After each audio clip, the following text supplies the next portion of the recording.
Hello दोस्तों, स्वागत है आपका अच्छी वीडियो में। आज की वीडियो में बात करेंगे थोड़ा बिटकॉइन की।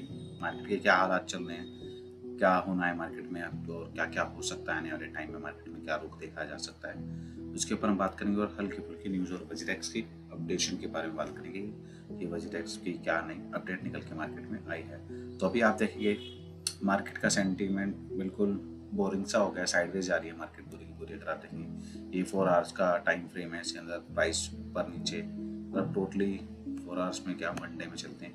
वनडे में आप देखिए पूरा सेम जोन पर ही चल रहा है, क्योंकि जो रेड वाली लाइन हमने बना रखी है रेजिस्टेंस की, इसको भेदना बहुत जरूरी है। और एक्चुअली में हुआ क्या था, आज की स्कैंडल ने इसको ब्रेकआउट तो दिया था, इसका पूरा ऊपर तक तो गई थी, लेकिन सस्टेन नहीं कर पाई। यहाँ पर वापस क्या हुआ, प्राइस वापस नीचे की तरफ आ गया है।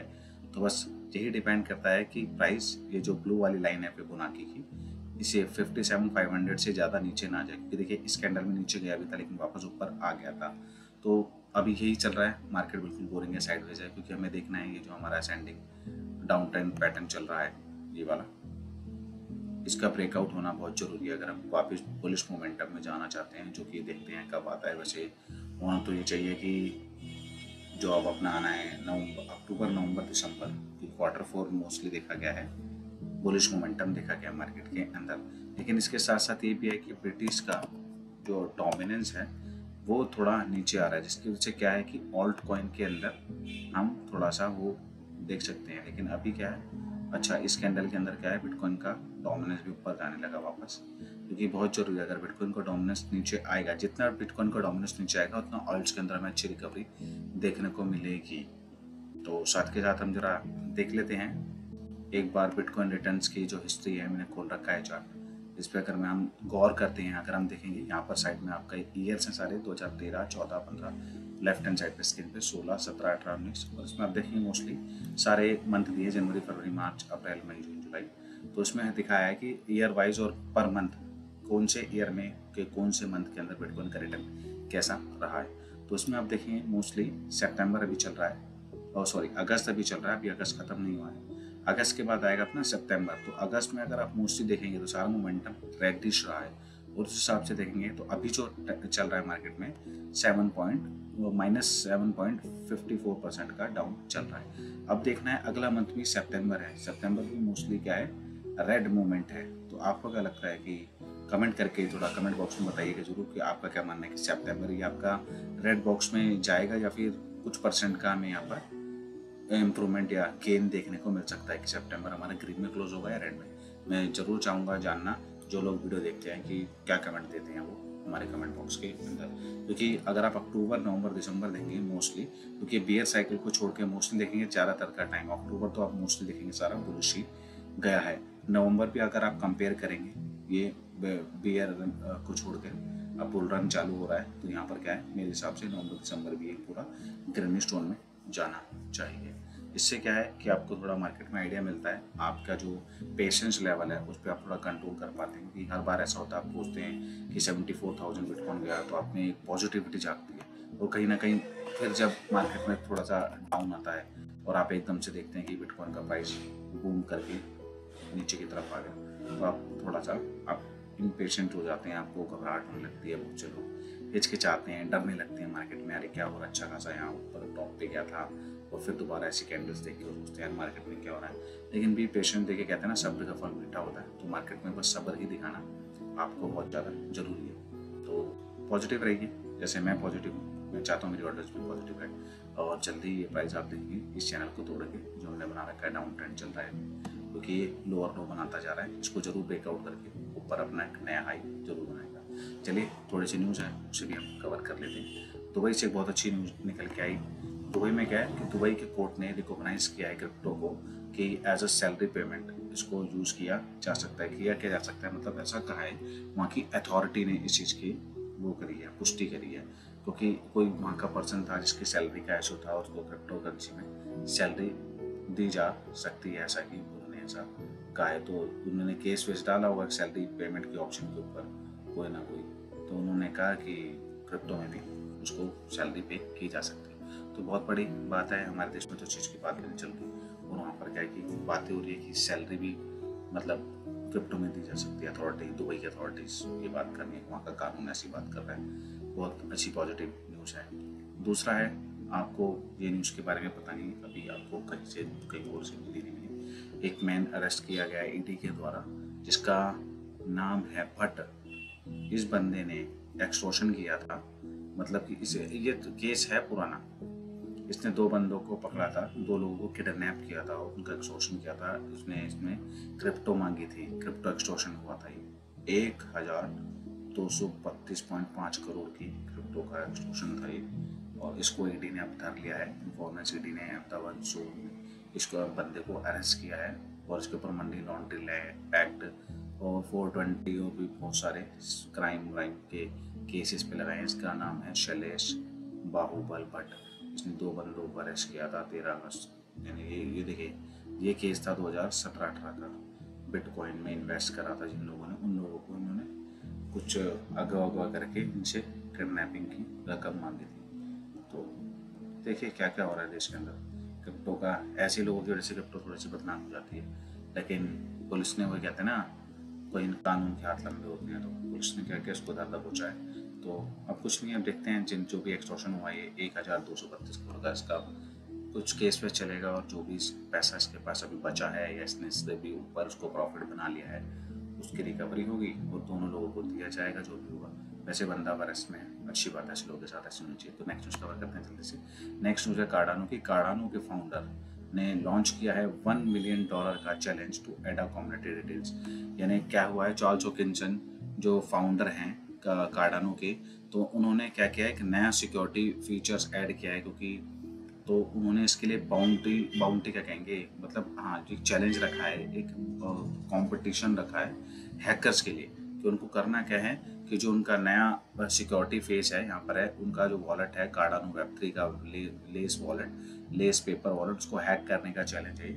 और सबको चैलेंज दिया गया है कि जो भी इसको करेगा तो उसे बग बाउंटी, यानी इनके सिक्योरिटी के कोड के अंदर कोई भी बग निकालेगा, मतलब कि जहाँ से बग का मतलब होता है कि जहाँ से कमियां होगी, खामियां होगी कोड के अंदर, कि जहाँ से उसको ब्रेक डाउन करके उसे हैक किया जा सकता है, उस वॉलेट को, उसकी सिक्योरिटी ब्रीच की जा सकती है।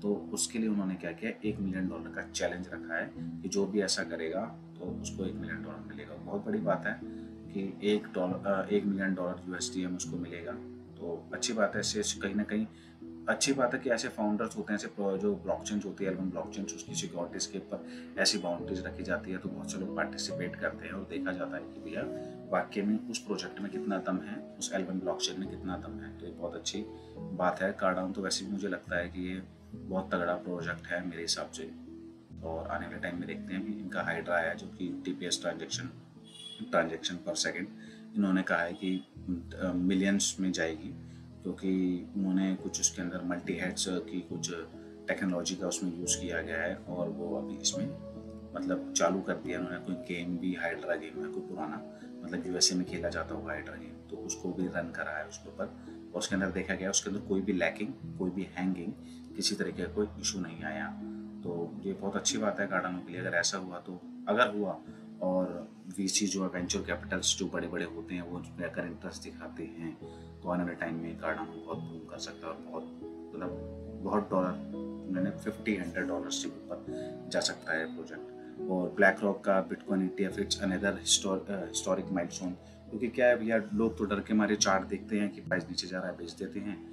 और ब्लैक रॉक और बड़ी बड़ी फर्म को क्या है, इनको डराना ही तो आपको। अगर वो ऐसी कैंडल्स नहीं बनाएंगे और आप डरेंगे नहीं, तो आप अपना बिटकॉइन या अपनी क्रिप्टो बेच को उन्हें कैसे देंगे। तो इसी तरीके से क्या है कि वो आपकी क्रिप्टो आपसे ले रहे हैं और अपने बैग भरे जा रहे हैं, इसलिए वो बहुत ज़्यादा पॉजिटिव हैं इस चीज़ को लेकर। अब हम बात करते हैं लास्ट न्यूज़ हमारी, WZirX से अपडेट आई है कि इन्होंने ऐसा कहा है कि गूगल ने थर्ड पार्टी से, क्योंकि डिमांड करी जा रही थी, बहुत बड़े बड़े जो इन्फ्लुएंसर हैं और जो बहुत लोगों की कंप्लेंट्स थी, वो चाह रहे थे कि WZirX का जो हैक हुआ है $230 मिलियन का, एक्चुअली में इसे कहीं ना कहीं थर्ड पार्टी के द्वारा, ठीक है ना, इसकी भी एक कार्रवाई होनी चाहिए, ठीक है ना, कि असलियत में हुआ क्या है। क्योंकि बहुत से लोगों को ऐसा सोचना था कि कहीं ये काम निश्चल शेट्टी ने, जो WZirX के CEO कह सकते हो आप है, उन्होंने ही तो नहीं करवाया। WZirX के अंदर के लोगों का ये हाथ तो नहीं है, तो उसके लिए उन्होंने कहा कि इसका पूरा ऑडिट है, जो इसका चेक है, पर थर्ड पार्टी से कराना चाहिए।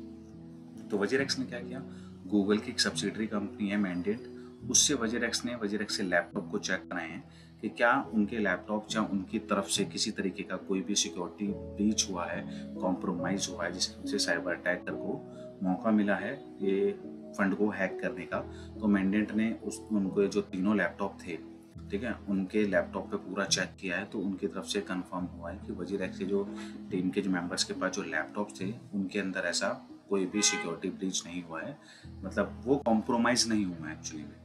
तो अब ये माना जा रहा है कि हो सकता है कि लिमिनल जो चौथा सिग्नेचर उनका चाहिए था लिमिनल का, तो हो सकता है लिमिनल की साइड से ऐसा कुछ हो, लेकिन ये पब्लिक को श्योरिटी में लाने के लिए अपने तरफ से कहते हैं ना श्योरिटी देने के लिए लोगों को कि जी हमारा अंदर का, क्योंकि अफवाहें तो आपको पता है लोग बहुत बनाने लग जाते हैं, मार्केट के अंदर बोलने लग जाते हैं, तो शायद अपनी ब्रांड वैल्यू ना खराब करते हुए कि देखिए नुकसान तो हुआ है, लोगों का नुकसान तो हुआ है, चाहे एक्सचेंज का नुकसान इतना ना हुआ हो, लेकिन अब एक्सचेंज चाहता है लोगों का हुआ है, तो अब एक्सचेंज का नुकसान ना हो, तो उसको किसी तरीके से पॉजिटिविटी मार्केट में लाने के लिए या लोगों को अपने फेवर में लाने के लिए वो अब ऐसे स्टेप उठा रहे हैं। तो एक तुमने पॉजिटिव स्टेप उठाया है, और सोचने वाली बात कहीं ना कहीं ये भी है कि देखिए वजीरेक्स कोई छोटा मोटा ब्रांड तो है नहीं, पहले भी बाइनेंस के साथ था, और सेम ही टाइम पर इनों का इतना पॉजिटिविटी आना और बाइनेंस का मतलब एफआईयू के साथ मतलब कोलैब कर जाना कि हाँ भैया रजिस्टर कर जाना एफआईयू की गाइडलाइंस के अकॉर्डिंग, कहीं ना कहीं ये भी दर्शाता है कि हो सकता है कि कल को बाइनेंस को तो देखिए क्या अच्छे कस्टमर जो वजीरेक्स के पास अच्छे खासे कस्टमर हैं,